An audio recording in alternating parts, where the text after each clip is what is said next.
Ya, jalur wisata yang menghubungkan Desa Mengesta Wongaya Gede dan Jatiluhih Tabanan Minggu kemarin longsor. Hingga Senin pagi longsoran masih menutupi badan jalan.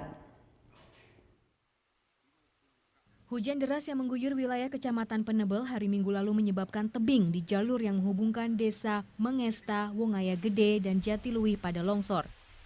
Hingga Senin pagi longsoran masih menutupi badan jalan, untuk sementara jalur hanya bisa dilewati sepeda motor. Meski longsor tidak terlalu besar, tanah yang menutupi seluruh badan jalan mengganggu akses warga maupun wisatawan. Hal ini karena jalur ini merupakan alternatif wisata dari Desa Wongaya Gede menuju objek wisata Jatiluhih. Akses jalan tertutup, kalau dampak hujan kemarin itu masyarakat akhirnya tidak bisa lintas. Kami kemarin ada bantuan sampai jam 12 malam untuk biar bisa lintas sepeda motor aja gitu.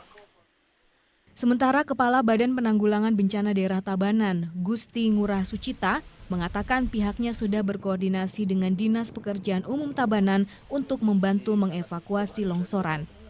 Nah, begitu kita menerima informasi, TRC langsung meluncur sini untuk buka akses ya minimal lah alat untuk akses sepeda motor.